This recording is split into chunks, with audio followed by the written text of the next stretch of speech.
Hoy les estaré compartiendo acerca de un tema de la historia de la Iglesia antigua.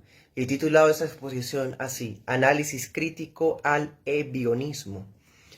Este ebionismo es lo que vamos a tratar en estos minutos. Desde los albores del cristianismo, grupos sectarios han pretendido recuperar las raíces hebreas. Con la muerte de los apóstoles, estas tendencias no desaparecieron. El problema de los judíos o de los creyentes queriendo retomar el judaísmo ha sido un problema herético que ha tenido que enfrentar la iglesia desde la época de los apóstoles hasta el día de hoy. Efectivamente, vamos entonces a analizar este movimiento que era judaizante y que se desarrolló en el siglo II y tiene el nombre de ebionismo. Nuestro objetivo será identificar las principales características de este movimiento y responder la siguiente pregunta: ¿en qué consistió el movimiento ebionita antiguo y cómo identificarlo en los días de hoy? Comencemos. Vamos primero a mirar el origen del ebionismo. ¿Cómo comenzó ese movimiento judaizante?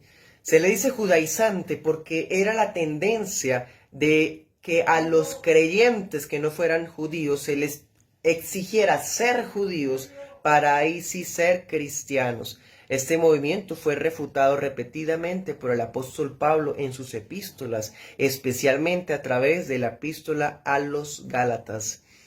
Este movimiento Pablo lo venció con el poder del Espíritu Santo. Sin embargo, resurgiría ya en el siglo II. Y vemos a autores de ese siglo como Justino Mártir e Ireneo de Lyon refutándolos en sus escritos. Vemos entonces este grupo recibió el nombre de ebionitas. ¿Y por qué de esa manera? Por dos razones probables. La primera, quizás Ebión sería el nombre de su fundador.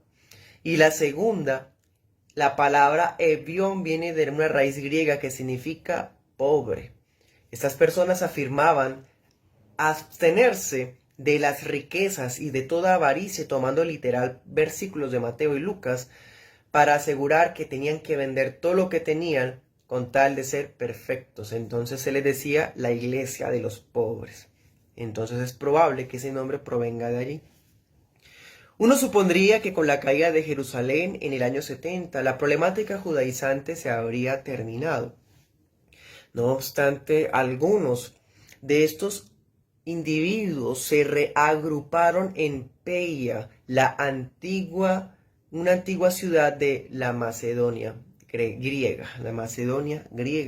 Desde allí ellos se extenderían a lo largo de Asia Menor, Mesopotamia, Egipto y Roma. Ahora, hablemos de las características de los ebionitas y las distribuimos también en dos puntos. Por un lado vamos a mirar sus características prácticas y por el otro sus características doctrinales. Por lo práctico, eran individuos caracterizados por el exclusivismo y el nacionalismo. Exclusivismo, ¿por qué? Porque para ellos no era bien recibido que la gracia del evangelio se abriera de manera gratuita para los gentiles, es decir, para los no judíos, sino que ellos creían que el gentil que venía a la fe tenía que convertirse al judaísmo primero y poder llegar a ser como ellos, pues ellos son, según ellos mismos, la iglesia auténtica. Y nacionalistas porque hay un amor excesivo por el Israel étnico, como lamentablemente alguna doctrina neoevangélica insiste, que es el dispensacionalismo, y algunos movimientos ya más de tipo político como el sionismo. Por otro lado, mostraban una fuerte oposición contra el ministerio de Pablo, y eso lo vemos, cómo Pablo tuvo que lidiar con este problema en los Corintios, con los Gálatas y en algunos otros de sus escritos. Claro, veían a Pablo como un apóstol de menor categoría y como no era parte del número de los 12, entonces cuestionaban con mucha fuerza y vehemencia al apóstol Pablo. Tercero, apelaban a una división entre los 12 y Pablo. Si Pablo no era parte de los 12, entonces el evangelio de Pablo era diferente. Para ellos, Pablo hablaba un evangelio diferente al de los 12. Insisten ellos en por debajear, desacreditar y quitar todo tipo de autoridad e inspiración de Dios al apóstol Pablo.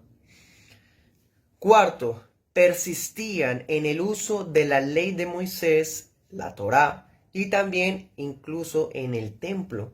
Algunos afirmaban que los apóstoles continuaban reuniéndose en el templo con el propósito de seguir haciendo sacrificios, lo cual es falso. No hay vestigios de ningún tipo, ni arqueológico ni literario, que pueda sustentar esa especulación herética. Además que el libro de Hebreos trata muy directamente ese tema y justifica que en el sacrificio de Cristo todos estas ceremonias, rituales de leyes del antiguo pacto de la Torá fueron hechas caducas a través de la efectividad del sacrificio de Cristo.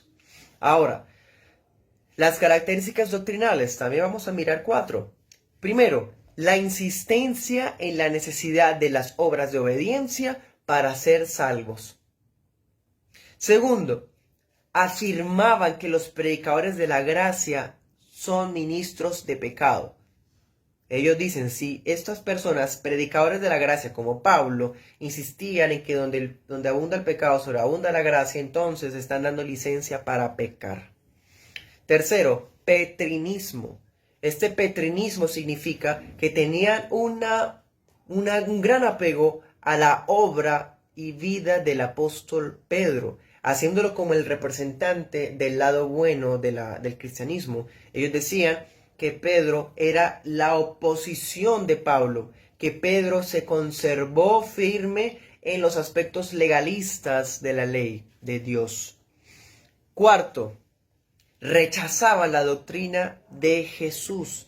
Estas personas, al menos una gran parte de esta secta, se aferraban tanto al monoteísmo del Antiguo Testamento que sostenían que Cristo era solo un gran hombre, un profeta, que fue capacitado para ser el Mesías cuando el Espíritu Santo vino sobre él, y que sería exaltado como rey después de su muerte. Así que niegan su preexistencia, niegan el nacimiento virginal de Jesús y asimismo niegan la eficacia de su obra salvadora.